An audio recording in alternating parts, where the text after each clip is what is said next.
ஆறுமுகம் நிரபராதி அப்படின்னு யாராலையும் நிரூபிக்க முடியலை. அதனால் ஜட்ஜி என்ன பண்ணுறாங்க, அவர் குற்றவாளி அப்படின்னு தீர்ப்பு கொடுக்குறாங்க. இந்த மாதிரி ஒரு பெண்ணை பலவந்தப்படுத்தினது பெருங்குற்றம் அப்படின்னு சொல்லிட்டு 6 வருடம் சிறை தண்டனை கொடுக்குறாங்க. ஒன்றும் பண்ண முடியலை. அப்படியே மகாவுக்கு சந்தோஷம், எசக்கிக்கும் அவ்வளோ ஹாப்பி. அங்கே அன்னபூர்ணி வீட்டிலேருந்து யாருமே வரலையா. ஆறுமுகம் என்ன பண்ணுறதுன்னு தெரியாமல் இதுக்கு நடுவில் நீதிபதி தீர்ப்பு சொல்கிறதுக்கு முன்னாடியே நம்ம பைரவி மேடம் நிறுத்துங்க அப்படின்னு வராங்க. வந்துட்டு யாரும்மா எதா இருந்தாலும் இங்கே வந்து பேசுங்கங்கிறாங்க. என் கணவர் வந்து எந்த தப்பும் செய்யலை அப்படின்னு சொல்லிட்டு, எப்படிம்மா செய்யலை அப்படின்னு நீ எப்படி சொல்கிற?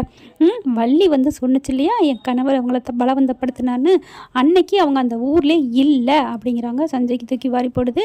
அவங்க பக்கத்து ஊருக்கு போயிருந்தாங்க அப்படின்னு சொல்ல, என்ன இது எப்படி இவளுக்கு தெரியும்? ஆமாங்க, அவங்க அம்மா இறந்துட்டான்னு சொல்லிட்டு அங்கே போயிருக்கிறாங்க. எனக்கு நல்லா தெரியும். நான் இப்போ வள்ளியை பார்க்குறதுக்கு விசாரிக்கிறதுக்கு அங்கே போனேன். கரெக்டாக அக்கம் பக்கத்தில் விசாரித்தேன். அப்போ தான் அவங்க சொன்னாங்க, பாவம்மா அந்த அம்மா, அவங்க அம்மா இறந்து அவள் அங்கே தான் இருந்தா அப்படின்னு அங்கே இருந்தவங்களாம் சொன்னாங்க. ஆக மொத்தம் அவங்க அங்கே தான் இருந்தாங்க. அங்கேயும் நான் போனேன். அதனால தான் எனக்கு லேட் ஆகிடுச்சு, வர முடியலை கோர்ட்டுக்கு வர. அங்கே போய் விசாரித்ததில் அவங்க அம்மா இறந்து 3 நாள் ஆகுது அப்படிங்கிறதையும் தெளிவாக சொல்லிட்டாங்க. அப்படி இருக்கையில் என் கணவர் எப்படி தொட முடியும் அப்படிங்கிறாங்க. இல்லை இல்லை அப்படிங்குது வள்ளி. அதுக்கப்புறம் ஏம்மா நீயா ஒரு கதை சொன்னதெல்லாம் நம்ப முடியுமா? இது எப்படிம்மா நம்புறது? இல்லை நான் அடித்து சொல்லுவேன், இந்த வள்ளி எதுக்கோ பொய் சொல்கிறா, ஏன் வள்ளி இப்படி பொய் சொல்கிறேன்னு பைரவி எவ்வளோ சொல்கிறாங்க. ஆனால் பார்த்தீங்கன்னா சஞ்சயை பார்க்குது. பைரவிக்கு என்ன இவ அடிக்கடி சஞ்சயை பார்க்குறாளே, அப்போ ஆறுமுகம் சொன்ன மாதிரி சஞ்சய்க்கு இந்த கேஸுக்கும் சம்மந்தம் இருக்கா? இல்லை ஆறுமுகம் சொன்ன மாதிரி எல்லாத்துக்குமே சஞ்சய் தொடர்பு இருக்குதா? உனா எதா இருந்தாலும் சஞ்சய் தான் கெட்டவேன்னு சொல்லுவாரே ஆறுமுகம், அப்போ அது உண்மைதானா அப்படிங்கிற மாதிரி யோசிக்கிறாங்க. அதனால் என்ன பண்ணுறாங்க, சரின்னு சொல்லிட்டு சஞ்சய் வந்து பைரவி நான் சொல்கிறது உண்மை பைரவி, நம்பு, இனிமேல் நீ ஒன்றும் பண்ண முடியாது, அவங்க தீர்ப்பு சொல்ல போகிறாங்கல்ல அப்படின்னு சொல்லி அவங்களால ஒன்றும் பண்ண முடியுங்கிறதுனால தான் இவங்க தீர்ப்பும் சொல்லிடுறாங்க ஆறுமுகத்துக்கு. ஆறுமுகம் அழுதுகிட்டே அப்படியே இறங்குறாரு. பைரவி அப்படிங்கிறாங்க, நீங்கள் கவலைப்படாதீங்க, இதனால் என்ன இருக்குது, நான் மேற்கோட்டில் உங்களை வந்து நான் வந்து நிரூபிப்பேங்க அப்படின்னு அழுகுறாங்க. கட்டி பிடிச்சிக்கிறாங்க. இங்கே சஞ்சய் என்ன பண்ணுறான், ஐயோ இதுங்களோட கூத்து தாங்க முடியலடா சாமி, இனிமேல் உன் புரிச்சு எங்கேயோ வெளியே வரப்போகிறான், ஆனால் உன் மனசில் அவன் வந்து நல்லவேன்னு இருக்கிறான், அதை எப்படியாவது எடுக்கணும் அப்படின்ட்டு இங்கிட்டு திரும்புகிறான். அங்கிட்டு வள்ளிக்கிட்ட வந்து, இங்கே பாரு உனக்கு எந்த கவலையும் இல்லை, நான் பார்த்துக்கிறேன் போதுமா? இல்லை சார், பாவம் சார், ஒரு அப்புறாணி மனுஷன், நல்ல மனுஷன் இப்படி பண்ணிட்டேனே, இங்கே பாரு உன் வாழ்க்கை நல்லா இருக்கா அதை மட்டும் பாரு, இல்லைன்னு வை நீ நேரம் சீரழிஞ்சிருப்ப, அவன் எப்படி இருந்தாலும் வெளில வருவேன், உனக்கு என்ன அதை பற்றி அப்படின்னு சொல்லிட்டு இருக்காங்க. இங்கே பைரவி கட்டி பிடிச்சி அழுகுறாங்க. அம்மாவை பார்த்துக்க பைரவி அப்படிங்கிறாங்க. பார்த்துக்கிறது இருக்கட்டும் ஆறுமுகம், கண்டிப்பாக நீ உன்னை நான் வெளியில் எடுப்பேன் ஆறுமுகம் அப்படின்னு சொல்லிட்டு ஒரு காரியம் பண்ணுறாங்க. ஒரு விஷயம் பண்ணிவிட்டு என் கணவர் ஒரு நிமிஷம் என் கணவர்கிட்ட பேசிக்கிறேன் அப்படின்னு சொல்லி கட்டி பிடிச்சி அழுகுறாங்க. அம்மா போதுமா, தீர்ப்பு கைதி குற்றவாளி இதில் ஆயிட்டாரு, தீர்ப்பு சொன்ன கைதிக்கிட்ட இப்படிலாம் பேசக்கூடாது அப்படிங்கிறாங்க. ஒரு நிமிஷம் ப்ளீஸ் அப்படின்னு சொல்லிட்டு மறுபடியும் கட்டி பிடிக்கிறாங்க. அப்படியே 2 வார்த்தை அப்படி பேசுகிறாங்க குசு குசுன்னு. அடுத்து பைரவி என்ன பண்ணுறாங்க, வெளியில் வராங்க. பைரவி அப்படியே மயங்குற மாதிரி இருக்க இவங்க என்ன பண்ணுறாங்க, வாமா பைரவி அப்படிலாம் நினைக்காத ஆறுமுகம், இப்படி ஆயிடுச்சேப்பா, பரவாயில்லப்பா நான் அக்காவை பார்த்துக்கிறேன் அப்படின்னு சொல்லிட்டு வெளியில் வந்துடுறாங்க. இங்கே என்ன பண்ணுறான் சஞ்சய், பைரவி வெளியில் போனது பார்த்து அப்படியே கிட்டக்க வராரு. அப்படியே ஆறுமுகத்தில் வந்து, என்னடா அப்படி போலீஸுக்காரவங்க நிற்கிறாங்க இல்லையா 2 பக்கட்டும், ஆறுமுகத்துக்கு வலது கை இடது கையை பிடிச்சிக்கிட்டு, கொஞ்சம் தள்ளி போய்க்கிறீங்களா, இவன்ட்ட கொஞ்சம் பேசணும் அப்படின்னு சொல்ல, ஓகே சார் அப்படின்னு சொல்லிட்டு 2 பேரும் போயிடுறாங்க. டேய் பொறுக்கி அப்படிங்கல, யார்ரா நீ தான்டா பொறுக்கி அப்படிங்கிறாரு ஆறுமுகம். சரிடா பரவாயில்லடா நான் பொறுக்கி தான், ஆனால் ஏன் காதலி நீ பொறுக்கிட்டு போனியடா, அப்போ உன் பொண்டாட்டியை நான் பொறுக்கிறதுல தப்பு இல்லையே, அடத்தூ நீலாம் ஒரு மனுஷனா, அடுத்த என் பொண்டாட்டியை பொறுக்கணும் பொறுக்கிங்கிற, நீ உனக்கெல்லாம் யாரா இந்த காக்கி சட்டை கொடுத்தது அப்படிங்கிறாங்க. டேய் அதெல்லாம் நான் கஷ்டப்பட்டு என்னோட நேர்மைக்கு கிடைச்ச பரிசுடா, இப்போ கூட நான் நல்லவன் தான், என் காதலியை நீ கல்யாணம் பண்ணாத வரைக்கும் அது ஒன்று தான் நான் பண்ணுற தப்பு, உன்னை என் காதலிக்கிட்டேருந்து பிரிக்கிறதுக்காண்டி பைரவிகிட்டேருந்து உன்னையும் அவளையும் பிரிக்கணுங்கிறக்காண்டி நான் என்னென்ன கெட்டத்தனம் பண்ண வேண்டியதாக இருக்குது தெரியுமா, எம்பூட்டு பண்ணியிருக்கேன், அந்த அன்னையிலேருந்து உன் ஆத்தாக்காரந்து உங்கள் வீட்டில் நடந்த எல்லா கஷ்டத்துக்குமே நான் தான் வந்து நிற்கிறேன், அந்த பாவத்துக்கு பூரா நான் ஆளாகிறேன், ஏன்டா என்னை இப்படி கெட்டவனா ஆக்குறீங்க? ஒரே ஒரு சிம்பிள், எனக்கு வேணாம் பைரவி அப்படின்னு நீ சொல்லிட்டினா தாராளமாக என் காதலியை கூப்பிட்டு போயிடுவேன்.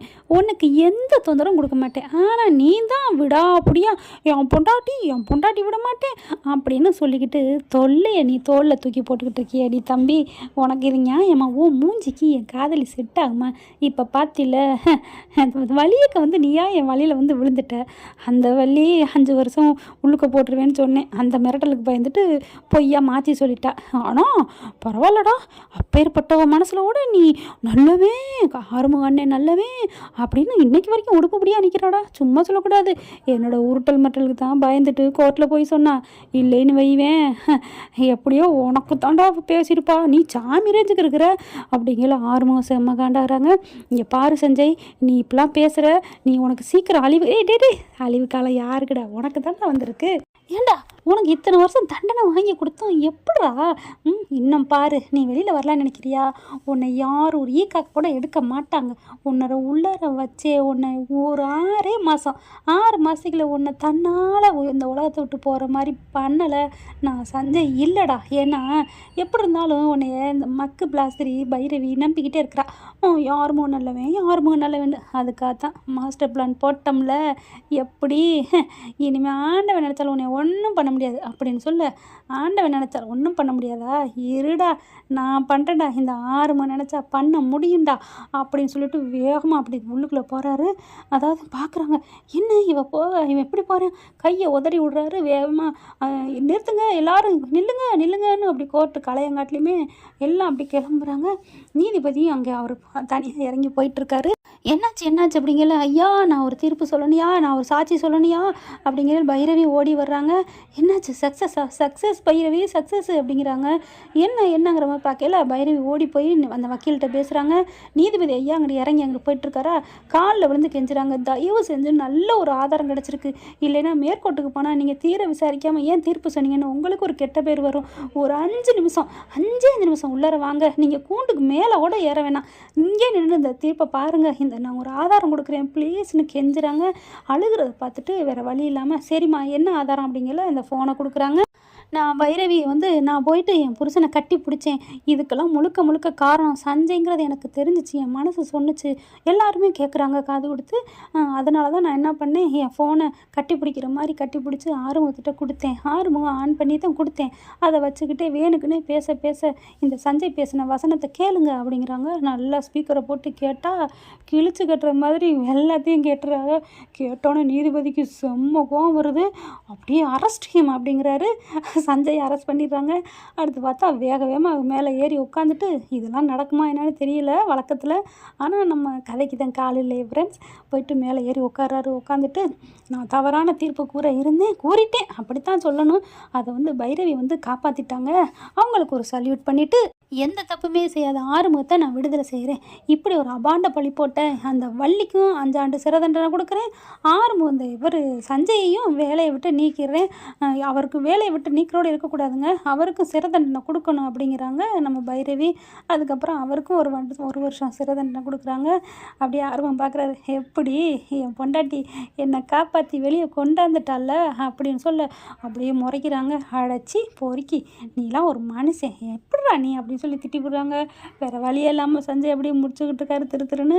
அதுக்கப்புறம் வாங்க அப்படின்னு கூப்பிட்றாங்களா, அப்படியே கட்டி பிடிச்சி தூக்கிடுறாரு பைரவியை நம்ம ஆறுமுகம். நீ மட்டும் இல்லைன்னா நான் என்ன ஆயிருப்பேன் பைரவி அப்படின்னுட்டு. பரவாயில்ல வா அப்படிங்கிறாங்க. எப்படி பைரவி உனக்கு இந்த ஐடியா தோணுச்சு? எனக்கு சந்தேகம், வள்ளி ஆனா அந்த சஞ்சயவே பார்த்தா, அதனால தான் ஆறுமுகம் உங்ககிட்ட எப்படியாவது, ஏன்னா என்கிட்ட சொல்ல மாட்டான், உங்ககிட்ட கண்டிப்பாக உசுப்பேற்றுவான், பாத்தியா உனக்கு தண்டனை கொடுத்துட்டேன்னு, அதனால தான் உன்கிட்ட மொபைலை கொடுத்தேன். நல்ல வேலை பைரவி, எனக்கு என்ன பண்ணுறதுனே தெரியல, நீ என்னை தெய்வம் மாதிரி காப்பாற்றிட்ட, இந்த உதவிக்கு நான் என்றைக்கும் உனக்கு நன்றி கடன் பட்டிருப்பேன். என்ன நன்றி கடன்? என்றைக்கும் எப்படி? நான் கொஞ்ச நாள் உங்கள் அம்மாவுக்கு நல்லானும் நான் வீட்டுக்கு போகத்தான் போகிறேன், அப்புறம் எப்படி எனக்கு நீ? ஐயோ ஆரம்பிச்சிட்டாயா அப்படின்ட்டு, அம்மா பைரவி ஆள முடியா அப்படின்னு சொல்லிட்டு வேகமாக போகிறாரா, கையை பிடிச்சி இழுத்துக்கிட்டு. பைரவி சிரிக்கிறாங்க ஆரம்பத்தை பார்த்து. வீட்டுக்கு வந்தோன்னே எந்த குற்றமும் இல்லைன்னு சொல்லி எல்லாத்துட்டையும் பைரவி சொல்கிறாங்க. அதுக்கப்புறம் மன்னிப்பு கேட்குறாங்க ஆத்தா கரிமாயன்ட்டு. இந்த வீடியோ உங்களுக்கு பிடிச்சிருந்தா தயவு செய்து லைக் பண்ணுங்க. இன்னும் அப்டேட்ஸ்க்காக சேனலை சப்ஸ்கிரைப் பண்ண மறக்காதீங்க. நம்ம கிட்ட இருக்க எல்லா சேனல்ஸோட லேட்டஸ்ட் வீடியோ அப்டேட்ஸ்க்காக மேல ரைட் சைடுல காட்டுற லிங்கை கிளிக் பண்ணி வாட்ஸ்அப் குரூப்ல ஜாயின் பண்ணுங்க. உங்களிடம் விடைபெறுவது நான் உங்கள் மெஹர்.